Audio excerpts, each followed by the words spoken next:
Please stop pushing. I can't take this anymore. The concert venue is packed tight. A man behind me keeps pressing into my backside. I'm wearing a mini skirt today with a thong underneath, and it only makes the situation worse. He lifts my skirt and presses himself against my hips. As the atmosphere heats up, someone in front of me slams into me, and I stumble back a step. My body stiffens as I feel like something just slid inside me. My name was Mandy Cox, and I was a diehard fangirl. I wanted a celebrity to notice me, so I dressed for attention. I wore heavy makeup and made sure nothing about me went unnoticed. My low-cut top revealed a wide stretch of skin, and my chest bounced with every step. I paired it with a mini skirt that barely covered my thighs and sexy white stockings which hugged my legs. But when I arrived, reality hit. The concert venue was packed so tightly I couldn't move, and the crowd swallowed me whole. The celebrity was never going to notice me. I craned my neck and shouted, "Darling, take me." I never imagined that line would draw the wrong kind of attention. Instead of the celebrity, it caught a filthy creep. After I shouted it, I became aware of a man behind me, repeatedly bumping into me. At first, I brushed it off. In a crowd that dense, accidental contact was easy to explain, but the feeling wouldn't go away. Something hard kept pressing against my butt from behind. I assumed I'd accidentally backed into his hand where it rested behind me, so I turned and offered a polite apology. "Sorry, I didn't mean to bump into you." He paused, then flashed a leering smile and said, "It's okay, I don't mind." When I turned back toward the stage, I felt him press against me again, more deliberate than before. I kept my attention on the celebrity on stage and shut him out. The man became increasingly brazen, pulling up my skirt and pressing close against my backside. I had only a thong on underneath, which left my butt exposed. I felt his touch directly against my skin and assumed it was his finger. Only then did I realize something was wrong.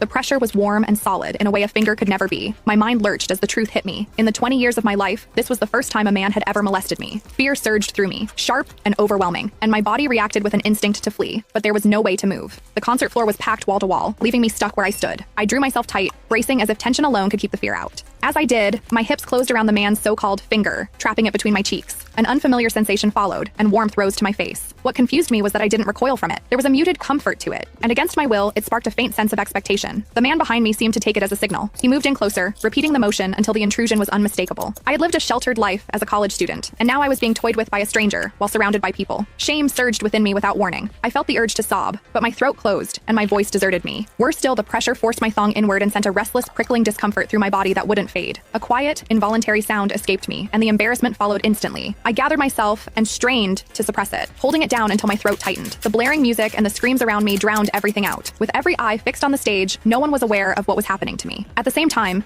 the intensity continued to rise, touching something deep inside me. I bit down on my lip as cold sweat traced my spine. My awareness was tipping back and forth between humiliation and a pleasure I couldn't bring myself to name. I knew I couldn't take it anymore if it continued, so I turned sharply to face the man behind me. "Please stop pushing. I can't take this anymore."